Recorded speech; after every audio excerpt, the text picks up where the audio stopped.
Dengan berjalannya waktu, tambahnya pengetahuan, mungkin bisa dihilangkan. Lalu yang kedua yaitu ekonomi. Kenapa anak menikah usia dini? Karena ekonomi. Nah, itu ada Bu, misalkan ya, dari keluarga wanita itu usia 15 atau 16 misalkan. Nah, tiba-tiba itu ada bangsawan ya. Ada bangsawan, ya termawon berarti sugih banget ya Bu ya. Nah, dulu itu namanya bangsawan ya. Nah, ada orang kaya. Nah, delalae mau melamar anak tersebut. Kinten-kinten jenengan tolak mboten Bu? Betul. Mesti mboten. Pengine putra-putri panjenengan niku layak hidupnya nggih. Nah, tapi itu sebetulnya tidak boleh nggih. Nah, itu karena faktor ekonomi, karena dari pihak wanita nggih, dari pihak orang tua wanita tersebut menginginkan anake ben entuk biayi sing sugih. Lah niku faktor utamanya adalah karena ekonomi nggih niku. Lalu selanjutnya yaitu tentang pola asuh ya. Untuk pola asuh ini sangat penting sekali ya Bu. Pengetahuan kita, ilmu kita ya, itu sangat dibutuhkan oleh anak-anak ya. Kita harus selalu waspada, selalu napa nggih gretai kepada anak-anak kita ya. Tolong selalu dipantau, selalu nasihati ya, agar tidak terjadi pergaulan bebas ya. Jadi itu termasuk pola asuh kita. Gimana pola asuh kita baik apa enggak ya. Kalau pola asuh kita tidak baik, sing penting anakku bahagia, sing penting anakku apa misalnya kades ngomong nika nggih meneng. Nah, cukup butuh tapi kita di dalamnya tidak tahu perilakunya ya. Dan selama misalkan sudah dewasa panjenengan sama sekali tidak, misalkan tidak napa nggih, tidak menanyakan ya, tidak menanyakan, tidak selalu komunikasi ya, antara orang tua dan anaknya yang remaja itu tidak selalu komunikasi. Nah, akhirnya apa Bu? Tahu-tahu napa banyak kejadian nggih Bu nggih, tiba-tiba napa perutku kok sakit Bu. Nah, misalkan dibawa ke bidan atau ke dokter. Nah, banyak kasus seperti itu ya Bu. Nah, sakitnya kenapa? Nah, kok tahu-tahu ini diperiksa besok melahirkan. Nah, itu juga termasuk pola asuh yang tidak baik karena kita kurang hati-hati dan waspada untuk mengasuh anak-anak. Lalu untuk dampak PUB, dampaknya PUB adalah yang pertama resiko kehamilan, yang kedua resiko persalinan, dan yang ketiga angka kematian ibu dan bayi. Penjenengan mungkin sudah paham ya, karena pernikahan anak yang usia dini itu ada resiko kehamilan ya, bisa pendarahan ya, bisa ada kecacatan karena belum siap ya itu. Terus resiko dalam persalinan ya, dalam persalinan itu juga sangat berisiko ya, karena mereka juga belum siap. Lalu akan mengakibatkan angka kematian ibu dan bayi. Kalau kehamilannya sudah berisiko, akhirnya ke persalinan juga berisiko. Akhirnya apa yang terjadi Bu? Akan ada kematian ibu dan bayinya ya, itu karena dampak dari PUB. Lalu upaya untuk meningkatkan usia pada pernikahan pertama yaitu itu tadi ya Bu, upaya untuk meningkatkan usia perkawinan sekarang dijadikan 21 tahun untuk perempuan dan 25 tahun untuk pria. Lalu tujuan dari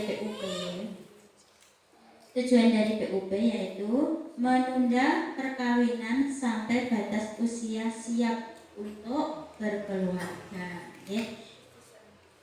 Kalau misalkan anak-anak belum siap untuk berkeluarga nggih Bu nggih, itu yang pertama itu sudah akan terjadi napa Bu?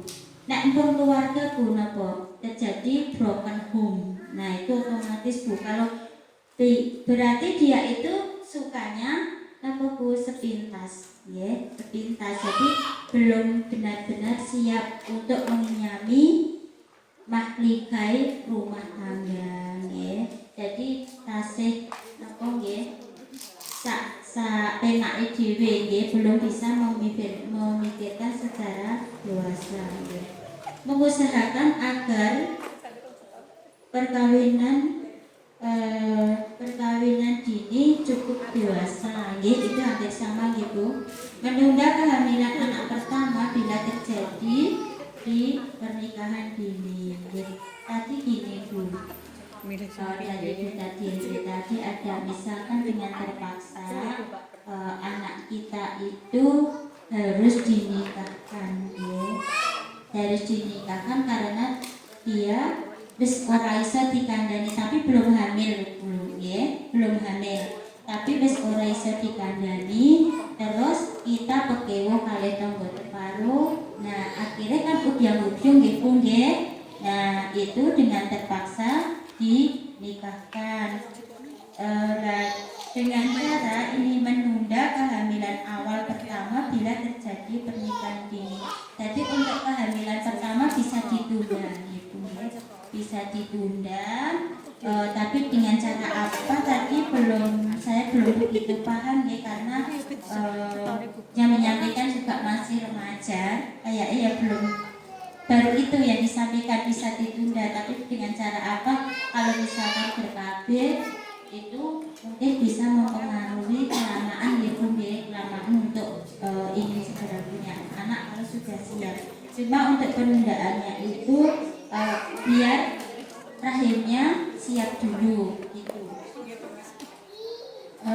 Yang selanjutnya yaitu 3 rencana sesuai masa reproduksi, yaitu ini tadi sama masa menunda kehamilan, masa menjarahkan kehamilan. Nah, kalau menunda kehamilan, menjarahkan kehamilan dan mengakhiri kehamilan itu sama dengan 4T ya Bu ya. Masih ingat Bu 4T? Napa? Terlalu muda, terlalu tua, terlalu sering. Ya, sering sama dekat sami nggih. Sebenarnya apa Bu? Terlalu banyak anaknya nggih. Nah, niku 4T itu kalau bisa dihindari nggih. Itu yang kami terima tentang PUP. Untuk selanjutnya materi yang selanjutnya banyak sekali nggih Bu nggih, untuk ganti kemarin. Untuk ganti ya Bu, saya coba sedikit saja ya. Ini kalau yang Bu Kader mungkin sudah ada yang paham ya Bu ya, tapi untuk yang Bu RT, Bu RW ya, yang lainnya kalau nanti bisa disampaikan ke bapaknya. Sebetulnya Pak RT, Pak RW ini juga harus mendapat materi ganti ini loh Bu ya. Nanti biar bisa disampaikan kepada warganya kalau pas pertemuan bapak-bapak ya. Ganti adalah gerakan ayah teladan Indonesia, yang namanya aja teladan ya. Gimana caranya menjadi ayah yang teladan ya?